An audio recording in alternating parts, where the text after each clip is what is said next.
Welcome to Reliable Analysis. We are going to read first chapter of Political Science, class 10. It's NCERT book. The name of the topic is Accommodation in Belgium. Accommodation in Belgium means accommodation of diversities in Belgium. यानी Belgium की जो diversity थी उसको कैसे accommodate किया गया, ये हम लोग को पढ़ना है। इसका मतलब हुआ कि कैसे पावर शेयरिंग का कार्य बेल्जियम में किया गया। बेल्जियम में जहां डचों का मेजोरिटी था और फ्रेंच स्पीकिंग पीपल की माइनॉरिटी थी, पूरे कंट्री में डच स्पीकर लोगों की संख्या 59% थी, फ्लेमिश रीजन में रहते थे, और French speaking people Wallonia region में रहते थे। उनका पॉपुलेशन 40% था और शेष 1% जो था वो जर्मन स्पीकिंग पीपल था। दूसरी तरफ ब्रुसेल्स में 80% फ्रेंच स्पीकर्स थे और 20% डच स्पीकर्स थे।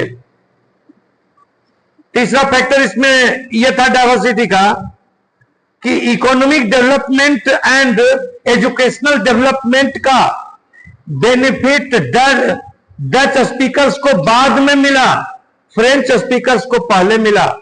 यानी फ्रेंच स्पीकर्स यानी फ्रेंच लोग जो थे वे इकोनॉमिकली और एजुकेशनली ज्यादा डेवलप्ड थे, लेकिन डच लोग मेजोरिटी में होने के बावजूद वो एजुकेशनली और इकोनॉमिकली इल डेवलप्ड थे।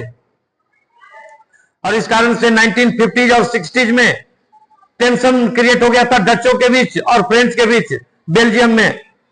तो कैसे पावर शेयरिंग का कार्य किया बेल्जियन लीडर्स ने जिससे कि शांति आ सकी, we have to read here. आपको एक बार फिर से रिमाइंड कर देते हैं कि ये एक फुली एजुकेशनल चैनल है। इसको अब तक जिन्होंने सब्सक्राइब नहीं किया है सब्सक्राइब करके ज्वाइन कर लें, क्योंकि इसमें डिफरेंट टाइप्स का एजुकेशनल वीडियोज आपको हर हमेशा मिलता रहेगा। बेल्जियन लीडर्स ने डाइवर्सिटीज को एकोमोडेट करने के लिए बेल्जियन लीडर्स ने श्रीलंका की तरह का कार्य नहीं किया। जैसा कि आपने स्टडी किया कि श्रीलंका में मेजोरिटेरियन मेजर्स लिया गया। मेजोरिटेरियन मेजर्स लेकर के सिंगला स्पीकर्स का डोमिनेंस क्रिएट कर दिया गया। सभी प्रकार के राइट्स सिंगला स्पीकर्स को दे दिए गए श्रीलंका में। और जो माइनॉरिटी लोग थे तमिल, तो तमिल माइनॉरिटी का पूर्ण रूप से उपेक्षा यानी नेग्लेक्ट किया गया। आप लोग अब तक स्टडी कर चुके हैं कि इसका रिजल्ट हुआ कि तमिल लोगों ने सिविल वॉर छेड़ दिया और सिविल वॉर का परिणाम हुआ कि लाखों लोग श्रीलंका में सिविल वॉर में मारे गए। लाखों लोग श्रीलंका में सिविल वॉर में मारे गए। इसका कारण क्या था? श्रीलंका की सरकार के द्वारा मेजोरिटेरियन मेजर्स का लिया जाना, प्रॉपर पावर शेयरिंग से इनकार करना, माइनॉरिटी तमिल कम्युनिटी को उनके अधिकारों से वंचित रखने का प्रयास इसका प्रमुख कारण था। तो क्या बेल्जियम के लीडर्स ने भी ऐसा किया? नहीं, बेल्जियम के लीडर्स ने प्रॉपर पावर शेयरिंग किया। उन्होंने ऐसे उपाय किए जिसके माध्यम से कि डच लोग और फ्रेंच लोग दोनों खुश रहे, दोनों में किसी में भी असंतोष नहीं रहे। और इस तरह से 1950s और 1960s के दशक में जो टेंशन था डचों के बीच और फ्रेंच के बीच बेल्जियम में, वो समाप्त हो गया। बेल्जियम बिल्कुल एक शांति प्रिय देश बन गया। तो सबसे पहले हम लोग यह स्टडी करते हैं कि बेल्जियन गवर्नमेंट ने ऐसे कौन कौन से स्टेप्स लिए जिसके माध्यम से कि प्रॉपर पावर शेयरिंग किया गया और सिविल वॉर की किसी भी संभावना को समाप्त कर दिया गया और डचों और फ्रेंचों के बीच के टेंशन को समाप्त कर दिया गया। तो इसके अंतर्गत सबसे पहला है कि 1970 से लेकर 1993 तक बेल्जियम लीडर्स ने अपने कॉन्स्टिट्यूशन में 4 टाइम्स अमेंडमेंट किया। 1970 यानी 1970 से लेकर 1993 यानी 1993 ईस्वी तक बेल्जियम के लीडर्स ने अपने कॉन्स्टिट्यूशन में 4 टाइम्स अमेंडमेंट किया ताकि एक ऐसा सिचुएशन बन सके कि कॉन्स्टिट्यूशन के माध्यम से सबों को इक्वल राइट्स प्रोवाइड किया जा सके, सभी लोग इसी कंट्री में पीसफुल ढंग से रह सके, कोई एग्जिस्टेंस बन सके, यानी डच लोग और फ्रेंच लोग पीसफुल कोई एग्जिस्टेंस के साथ शांतिपूर्ण और सहअस्तित्व की नीति के साथ रह सके। इसके लिए 1970 से लेकर के 1993 तक बेल्जियन लीडर्स ने 4 बार कॉन्स्टिट्यूशन में अमेंडमेंट किया। तो इस तरह से कौन कौन से अमेंडमेंट किए गए, तो अब हम लोग ये जरा जिक्र करते हैं कि 1970 से 1993 तक में कौन कौन से अमेंडमेंट यानी संशोधन, संविधान में कौन कौन से संशोधन किए गए। तो उसमें पहला है कि सेंट्रल गवर्नमेंट में डच स्पीकर्स और फ्रेंच स्पीकर्स की संख्या समान होगी। सेंट्रल गवर्नमेंट का जो मिनिस्टर होगा उसमें जितना डच स्पीकर्स होगा उतना ही फ्रेंच स्पीकर्स होगा। पहला प्रोविजन कॉन्स्टिट्यूशनल अमेंडमेंट का कि यानी डचों को सेंट्रल गवर्नमेंट में उतना ही मिनिस्ट्री मिलेगी जितनी मिनिस्ट्री का पोर्टफोलियो, मिनिस्ट्री का पोस्ट फ्रेंच स्पीकर्स को मिलेगा। तो सेंट्रल गवर्नमेंट में डच और फ्रेंच दोनों इक्वल पार्टनरशिप में रहेंगे 50-50%। अब इसके बाद इतना ही नहीं, यह भी व्यवस्था किया गया कि ये जो कॉन्स्टिट्यूशन में अमेंडमेंट करके पावर शेयरिंग किया जा रहा है बेल्जियम में, उस कॉन्स्टिट्यूशन को भविष्य में कोई एक कम्युनिटी चाह करके भी नहीं अमेंडमेंट कर सके। समझे बात को? यानी प्रॉपर पावर शेयरिंग का जो प्रोविजन किया गया बेल्जियम के कॉन्स्टिट्यूशन में, उसको भविष्य में कोई एक कम्युनिटी यानी डच, मेजोरिटी में था डच, तो भविष्य में कहीं कोई डच का ऐसा लीडर नहीं हो, ऐसी पार्टी नहीं हो जो कॉन्स्टिट्यूशन में सुधार करके अमेंडमेंट करके फिर से सभी पावर डचों को दे दे। यानी कॉन्स्टिट्यूशन के बेसिक स्ट्रक्चर, मूलभूत ढांचा में अमेंडमेंट करने के लिए दोनों कम्युनिटी, डच कम्युनिटी और फ्रेंच कम्युनिटी, दोनों कम्युनिटी का कॉन्स्टिट्यूशनल अमेंडमेंट के माध्यम से डचों और फ्रेंचों के बीच प्रॉपर पावर शेयरिंग किया गया। सेंट्रल गवर्नमेंट में इक्वल पार्टनरशिप किया गया, इक्वल स्टेक दिया गया डचों को और फ्रेंचों को, बराबर बराबर अधिकार सेंट्रल गवर्नमेंट में दिया गया। मात्र इतना ही नहीं किया गया बल्कि और यह भी सुनिश्चित किया गया कि फ्यूचर में कभी भी कोई एक कम्युनिटी बेल्जियम के कॉन्स्टिट्यूशन के बेसिक स्ट्रक्चर, मूलभूत जो ढांचा है उसमें परिवर्तन नहीं कर सके। यानी कॉन्स्टिट्यूशन के बेसिक स्ट्रक्चर में जो प्रॉपर पावर शेयरिंग किया गया है उसमें चेंज लाने के लिए दोनों कम्युनिटी, डच कम्युनिटी और फ्रेंच कम्युनिटी, दोनों कम्युनिटी का लार्ज स्केल पर सपोर्ट चाहिए। इसका मतलब हुआ कि अगर फ्रेंच जो माइनॉरिटी में थे उसके खिलाफ अगर डच मेजोरिटी कम्युनिटी कोई बहुत बड़ा चेंज करके सिर्फ मेजोरिटी को अधिकार देना चाहेगी तो यह नहीं हो पाएगा, नहीं हो पाएगा, क्योंकि फ्रेंच उसका विरोध कर देगा। और कॉन्स्टिट्यूशन में ऐसी व्यवस्था कर दी है कि अगर कोई बड़ा बेसिक स्ट्रक्चर में चेंज करना होगा तो दोनों कम्युनिटी का लार्ज स्केल पर सपोर्ट चाहिए, थोड़ा ना सपोर्ट से नहीं होगा। तो ये देखिए व्यवस्था किया गया जिसके माध्यम से प्रॉपर पावर शेयरिंग की गई। डच भी इससे सेटिस्फाइड और फ्रेंच भी सेटिस्फाइड।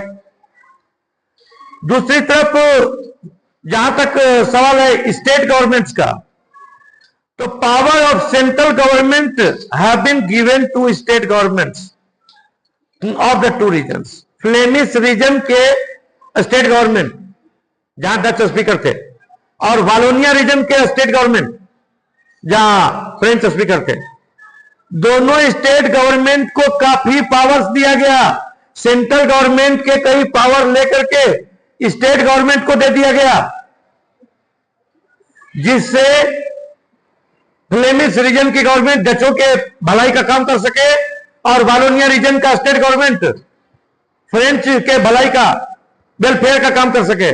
समझे बात को? तो दोनों स्टेट गवर्नमेंट को काफी पावर दिया गया। स्टेट गवर्नमेंट जो है सेंट्रल गवर्नमेंट का सबऑर्डिनेट यानी अधीन नहीं रहा।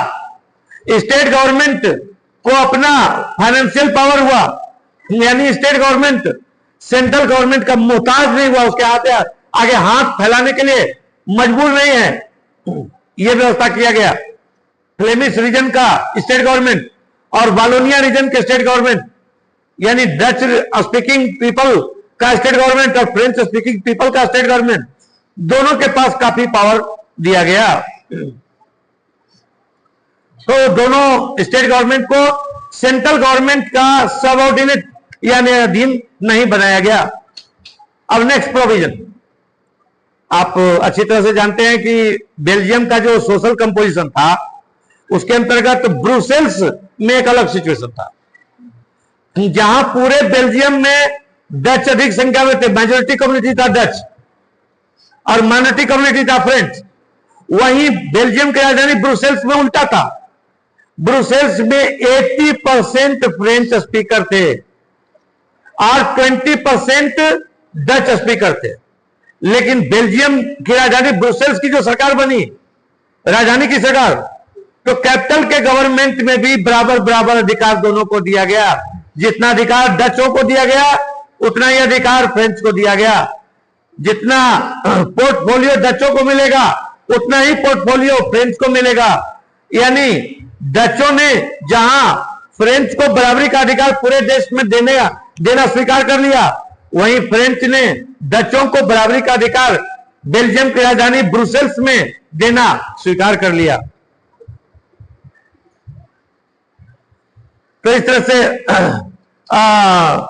प्रॉपर पावर शेयरिंग करके डचों और फ्रेंचों दोनों को सेटिस्फाई करने का काम किया गया। अब इसके बाद नेक्स्ट है कि सेंट्रल गवर्नमेंट और स्टेट गवर्नमेंट के अलावा एक थर्ड लेयर का गवर्नमेंट क्रिएट किया गया बेल्जियम में। इसको कम्युनिटी गवर्नमेंट के नाम से जाना गया। कम्युनिटी गवर्नमेंट, ये एक कम्युनिटी का गवर्नमेंट हुई, यानी डचों का अलग कम्युनिटी गवर्नमेंट, फ्रेंच का अलग कम्युनिटी गवर्नमेंट और जर्मन का अलग कम्युनिटी गवर्नमेंट। ये थर्ड लेयर की सरकार हुई। ये कम्युनिटी गवर्नमेंट जो है सिर्फ अपने कम्युनिटी के लिए काम करेगी, यानी डचों के लिए काम करने के लिए डच कम्युनिटी गवर्नमेंट है, फ्रेंच के लिए काम करने के लिए फ्रेंच का कम्युनिटी गवर्नमेंट है, जर्मन भी 1% था बेल्जियम में, तो जर्मन के लिए काम करने के लिए जर्मन का कम्युनिटी गवर्नमेंट है। तो इस तरह से तीनों लैंग्वेज के स्पीकिंग पीपल का अपना अपना जो है कम्युनिटी गवर्नमेंट हो गया। तो this government has the power regarding cultural, यानी टोटल कल्चरल पावर ये कम्युनिटी गवर्नमेंट को दे दिया गया। एजुकेशनल पावर कम्युनिटी गवर्नमेंट को दे दिया गया। और लैंग्वेज से रिलेटेड पावर, कल्चरल पावर और एजुकेशनल पावर, ये तीनों अधिकार कम्युनिटी गवर्नमेंट को दे दिया गया, जिससे जो तीनों कम्युनिटी थी डच, फ्रेंच और जर्मन, तीनों कम्युनिटी को अपना कल्चर प्रोटेक्ट करने, प्रचार प्रसार करने, बढ़ावा देने का अपॉर्चुनिटी मिल गया। तीनों कम्युनिटी को अपना अपना एजुकेशनल इंस्टीट्यूशन खोलने, अपना एजुकेशनल इंस्टीट्यूशन इस्टेब्लिश करके अपने लोगों को एजुकेट करने का मौका मिल गया। और इस प्रकार से जो है ये बेल्जियम में प्रॉपर पावर शेयरिंग किया गया, जिसका नतीजा हुआ कि बेल्जियम में जो 1950 और 60 के डिकेड में, दशक में जो असंतोष था वो समाप्त हो गया। बेल्जियम में शांति का युग आ गया। किसी प्रकार का कोई सिविल वॉर का सिचुएशन नहीं रहा और बेल्जियम के लोग हैप्पी और प्रोस्पेरस ढंग से एक दूसरे के साथ मिलकर के रहने लगे। और यही कारण है कि बेल्जियम के पावर शेयरिंग का एग्जाम्पल आज पूरे दुनिया के लोग चर्चा करते हैं, दुनिया भर में स्टडी करते हैं बेल्जियम का पावर शेयरिंग। और जब यूरोप के देशों ने यूरोपियन यूनियन का निर्माण किया तो यूरोपियन यूनियन का कैपिटल कहां चुना गया? ब्रुसेल्स। बेल्जियम की राजधानी ब्रुसेल्स को यूरोपियन यूनियन का कैपिटल यानी हेडक्वार्टर ब्रुसेल्स में बनाया गया। यूरोपियन यूनियन का हेडक्वार्टर बनाया गया बेल्जियम की राजधानी ब्रुसेल्स में, यानी पूरे यूरोपियन यूनियन के देशों का एक प्रकार से कैपिटल बेल्जियम हो गया। अब नेक्स्ट टॉपिक हम लोग स्टडी करने जा रहे हैं कि पावर शेयरिंग का दो एग्जांपल हम लोगों ने स्टडी किया। पावर शेयरिंग इन श्रीलंका जहां मेजोरिटेरियन मेजर्स लिया गया, दूसरा पावर शेयरिंग इन बेल्जियम जहां प्रॉपर पावर शेयरिंग किया गया। तो पावर शेयरिंग जरूरी क्यों है, अब ये हम लोग स्टडी करने जा रहे हैं कि why is power sharing necessary. तो पावर शेयरिंग जरूरी है, इसका दो प्रमुख कारण है कि प्रॉपर पावर शेयरिंग से जो है किसी भी प्रकार के कॉन्फ्लिक्ट, किसी भी प्रकार के कलह, लड़ाई झगड़ा, सिविल वॉर इत्यादि को दूर करने में सहायता मिलती है। समाज में पावर शेयरिंग की सहायता से शांति लाने में सहूलियत होती है। तो समाज में जितने भी सोशल ग्रुप्स हैं, जितने एथनिक ग्रुप्स हैं, अगर प्रॉपर पावर शेयरिंग हो जाता है, अगर बराबर बराबर अधिकारों का बंटवारा हो जाता है, तो इससे क्या होता है कि समाज में शांति आ जाती है, सोशल पीस इस्टेब्लिश होता है। और सोशल पीस जहां होता है वहां पॉलिटिकल स्टेबिलिटी भी होती है। पॉलिटिकल स्टेबिलिटी यानी राजनीतिक स्थिरता की स्थिति उत्पन्न हो जाती है प्रॉपर पावर शेयरिंग से। इस कारण से प्रॉपर पावर शेयरिंग जरूरी है, बराबर बराबर अधिकारों का बंटवारा जरूरी है। मेजोरिटी कम्युनिटी अगर अपना दबदबा कायम कर लेता है माइनॉरिटी कम्युनिटी के ऊपर, मेजोरिटी कम्युनिटी अगर इच्छाओं को माइनॉरिटी कम्युनिटी के ऊपर जबरदस्ती थोपने का काम करता है, तो हो सकता है कि अल्पकाल में यह देखने में कुछ अच्छा लगे, लेकिन भविष्य में इसका परिणाम खराब निकलता है। जैसा कि हम लोगों ने स्टडी किया श्रीलंका के केस में, श्रीलंका के केस में 74% से ज्यादा लोग सिंगला स्पीकर थे। उन्होंने 18% तमिलों के अधिकारों की उपेक्षा की, निगलेक्ट किया, तमिलों के ऊपर अपना डोमिनेंस स्टैब्लिश करने का प्रयास किया, उनके ऊपर जुल्म और अत्याचार करने का प्रयास किया, जिसका नतीजा हुआ सिविल वॉर, लाखों लोग मारे गए। तो इस तरह से टायरेनी ऑफ द मेजोरिटी यानी मेजोरिटी कम्युनिटी का अत्याचार माइनॉरिटी के ऊपर न सिर्फ माइनॉरिटी के लिए नुकसानदायक होता है, माइनॉरिटी कम्युनिटी के लिए नुकसानदायक होता है, बल्कि ये भविष्य में मेजोरिटी कम्युनिटी के लिए भी घातक होता है, क्योंकि शांति और स्थिरता की स्थिति में ही डेवलपमेंट हो सकता है। अब इसके बाद दूसरा कारण, पावर शेयरिंग का दूसरा भी कारण है, यानी पावर शेयरिंग क्यों जरूरी है, इसका एक और कारण है। और दूसरा कारण है कि डेमोक्रेसी की मूल भावना है proper power sharing. Proper power sharing democracy का मूल मंत्र है। डेमोक्रेसी प्रॉपर पावर शेयरिंग के सिद्धांत पर ही आधारित है। तो अगर प्रॉपर पावर शेयरिंग नहीं है, अगर सभी सोशल ग्रुप्स को बराबर बराबर अधिकार नहीं दिया जाता है, तो वो डेमोक्रेसी है ही नहीं। तो इस तरह से प्रॉपर पावर शेयरिंग न सिर्फ समाज में शांति लाने के लिए आवश्यक है, बल्कि ये डेमोक्रेसी की मूल भावना है। ये डेमोक्रेसी को मूर्त रूप प्रदान करने के लिए, क्रियात्मक स्वरूप प्रदान करने के लिए भी प्रॉपर पावर शेयरिंग की आवश्यकता है, क्योंकि डेमोक्रेसी के अंतर्गत सबों की सहमति आवश्यक है। डेमोक्रेसी के अंतर्गत जिन लोगों के ऊपर शासन हो रहा है उनका सहमति लेना जरूरी है। जो लोग डेमोक्रेसी के अंतर्गत हैं, जो लोग प्रभावित हो रहे हैं, उनके साथ मिलजुल करके सरकार को डिसीजन लेना चाहिए, यह आवश्यक है। जो लोग सरकार के कार्यों से प्रभावित हो सकते हैं, उन सबों की सहमति असहमति का ख्याल करना डेमोक्रेसी में सरकार के लिए जरूरी होता है। तो इसलिए प्रॉपर पावर शेयरिंग होने से सभी लोगों का अपना अपना सेइंग, सभी लोगों का अपना अपना हक होगा, सभी लोगों का अपना अपना फीलिंग सरकार के सामने रखने का अवसर मिलेगा प्रॉपर पावर शेयरिंग से। ऐसा नहीं होगा कि सिर्फ मेजोरिटी कम्युनिटी जो भी चाहेगी वही होगा। तो इस तरह से डेमोक्रेसी, वास्तविक में डेमोक्रेसी तब है जब प्रॉपर पावर शेयरिंग का कार्य होता है। वही गवर्नमेंट लेजिटिमेट है डेमोक्रेसी में। लेजिटिमेट यानी कानूनी, यानी वैध।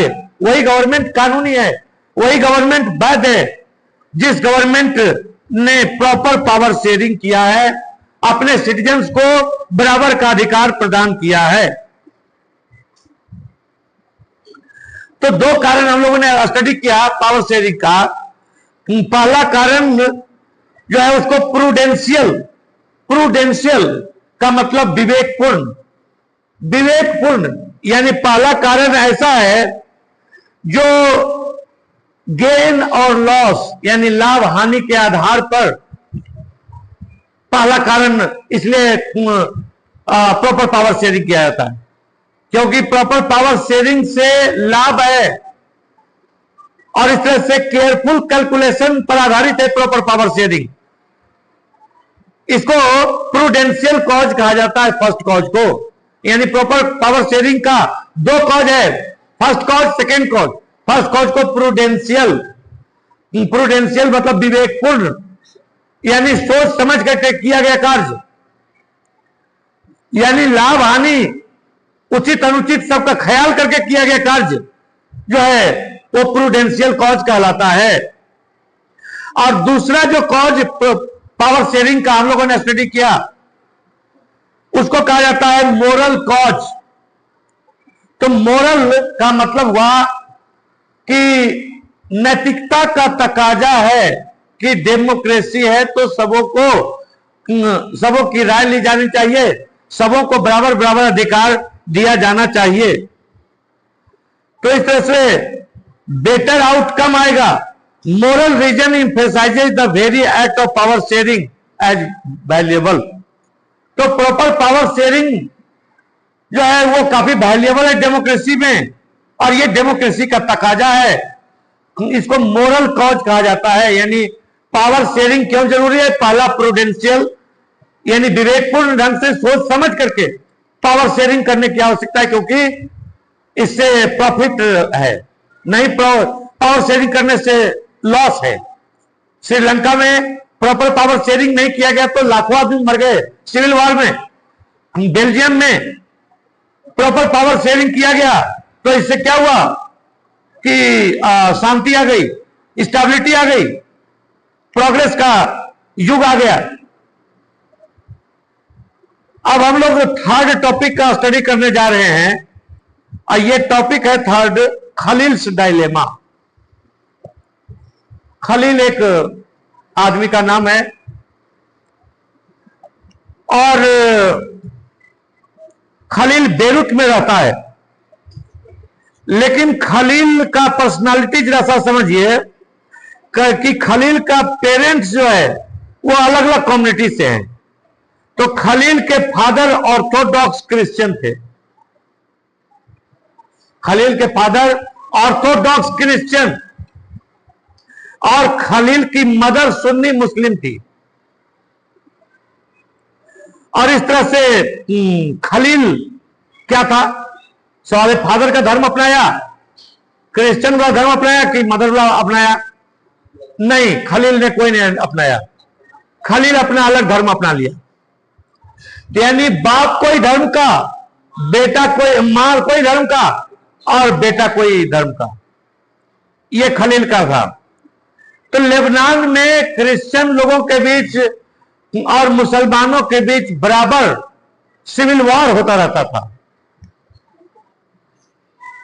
अंतोगत्वा रक्तपात से, ब्लडशेड से जब लेबनान के लोग उब गए तो लेबनान के लोगों ने मिलकर के एक समझौता किया। इस समझौते में यह तय हुआ कि सब कम्युनिटी के लोग मिलकर के लेबनान का शासन चलाएंगे। तो इसमें क्या तय हुआ कि कंट्री का प्रेसिडेंट जो होगा वो Maronite sect of Catholic Christian होगा। मैरोनाइट सेक्ट का, आपको बार बार हम बतला रहे हैं कि क्रिश्चियनिटी यानी ईसाई धर्म एक नहीं है, उसमें भी बहुत सारा सेक्ट है। रोमन कैथोलिक, तो प्रोटेस्टेंट, तो एंग्लिकन, इंग्लैंड के प्रोटेस्टेंट को एंग्लिकन कहा जाता है, एंग्लिकन, तो प्यूरिटन, हॉलैंड के कैथोलिकों को प्यूरिटन कहा जाता है। तो मैरोनाइट, अलग अलग बहुत सारे सेक्ट हैं क्रिश्चियन में। मुस्लिम में भी 2 सेक्ट हैं, शिया मुस्लिम, सुन्नी मुस्लिम। तो इस तरह से यह तय हुआ कि प्रेसिडेंट जो लेबनान का होगा वो Maronite sect of Catholic Christian होगा। प्राइम मिनिस्टर का पोस्ट रिजर्व किसके लिए रखा गया? तो सुन्नी मुस्लिम के लिए। अब post of deputy prime minister किसके लिए फिक्स किया गया? तो ऑर्थोडॉक्स क्रिश्चियन के लिए। डिप्टी प्राइम मिनिस्टर का पोस्ट ऑर्थोडॉक्स क्रिश्चियन को मिलेगा और स्पीकर का पोस्ट शिया मुसलमान को मिलेगा। यह बंटवारा हुआ, शिया मुसलमान को स्पीकर का पोस्ट मिलेगा। और इस तरह से इस एग्रीमेंट के अंतर्गत यह तय हुआ कि जो क्रिश्चियन लोग हैं वो फ्रांस का सहयोग लेते थे आर्म्ड कॉन्फ्लिक्ट में, सशस्त्र संघर्ष में। तो क्रिश्चियन लोग अब फ्रांस का सपोर्ट नहीं लेंगे और मुस्लिम लोग जो है लेबनान का यूनिफिकेशन सीरिया के साथ करने की बात करते थे। तो मुसलमानों ने भी कहा कि ठीक है, अब हम सीरिया के साथ यूनिफिकेशन का बात नहीं करेंगे। तो शांति आ गई, सभी लोग काफी खुश हैं। लेकिन इस बीच खलील की दुविधा यानी डायलेमा, खलील की दुविधा यह है कि खलील इस सिस्टम से खुश नहीं है। खलील न तो अपने बाप का धर्म पालन करता है न अपने मां का, और खलील प्रेसिडेंट बनना चाहता है लेबनान का। खलील एक पॉलिटिकल पर्सन है, खलील एक पॉपुलर आदमी है और पॉलिटिकल एम्बिशन है। तो but under the present system the top position is out of his reach. तो जो टॉप पोजीशन है वो खलील उस पर जा नहीं सकता है कि मैरोनाइट सेक्ट का कैथोलिक क्रिश्चियन ही टॉप पोस्ट पर जा सकता है। और इस तरह से खलील उस धर्म को पालन नहीं करता है तो वो टॉप पोस्ट पर यानी प्रेसिडेंट के पोस्ट पर नहीं जा सकता है, क्योंकि वो न तो फादर का धर्म पालन करता है न मदर का धर्म पालन करता है। खलील चाहता है कि जैसा अन्य डेमोक्रेटिक कंट्री में होता है वैसा लेबनान में भी होना चाहिए था। इलेक्शन होना चाहिए था, इलेक्शन में कोई आदमी खड़ा होता, जिसको ज्यादा वोट मिलता वो प्राइम मिनिस्टर बनता, डिप्टी प्राइम मिनिस्टर बनता, प्रेसिडेंट बनता, वोट के आधार पर। खलील ये चाहता है, लेकिन ऐसा है नहीं। तो खलील इस एग्रीमेंट का, इस अरेंजमेंट का विरोध करता है। लेकिन जब अपने पूर्वजों से खलील पूछता है तो खलील के पूर्वज कहते हैं कि नहीं, ये अरेंजमेंट बहुत सही है, क्योंकि इस अरेंजमेंट के चलते जो रक्तपात था, जो ब्लडशेड होता था लेबनान में, वो समाप्त हो गया। लेबनान में शांति आ गई। This is going to finish today's topic. आप लोगों को ये एक्सप्लेनेशन कैसा लगता है, इसको लाइक और शेयर कीजिए। चैनल को अभी तक जिन्होंने सब्सक्राइब नहीं किया है प्लीज सब्सक्राइब कीजिए। Thank you.